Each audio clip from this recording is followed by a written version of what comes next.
Bonjour Mamadou, quelle est la situation sur place à l'heure où l'on se parle?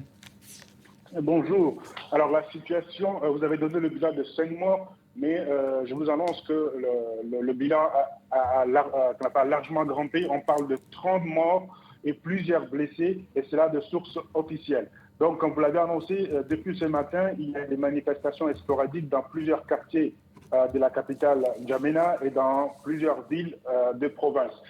Ces manifestations à l'appel, elles ont été lancées suite à un appel des mouvements de citoyens Tama, ainsi que des partis politiques comme les transformateurs ou les patriotes. Je rappelle que ces manifestations ont été interdites par le gouvernement au motif qu'ils n'ont pas respecté les délais légaux pour les autorisations, mais aussi à travers les différents appels téléphoniques que j'ai pu passer à certains officiels, on sent qu'il y avait une crainte de débordement, mais surtout, ils dénoncent, selon eux, des manipulations étrangères et ils pensent notamment à la Russie et au groupe Wagner qui serait en train de manipuler. Et aussi, il y a une crainte que ces manifestations débordent et fassent des dégâts, comme ce fut le cas dernièrement lorsque les stations et plusieurs sociétés françaises ont été attaquées.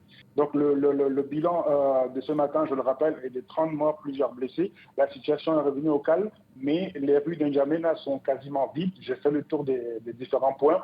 On pouvait voir dans différents carrefours des pneus brûlés ou des barricades qui ont été dressées sur le chemin. On note aussi la forte présence militaire dans différents carrefours de la capitale. Et puis à noter également, Mamadou, cette réaction de la France ce matin qui condamne ces violences. Tout à fait. Le Quai d'Orsay a publié un communiqué dans lequel il condamnait ces violences suite à des manifestations. Pour l'heure, on n'a pas d'autres réactions étrangères à part celle de la France. Il y a bien entendu l'Union africaine qui a attendu. J'ai eu à parler avec la garde rapprochée de Succès Masra, le leader des transformateurs. Et eux, ils réclament un positionnement clair de la communauté internationale sur ce qui se passe au Tchad.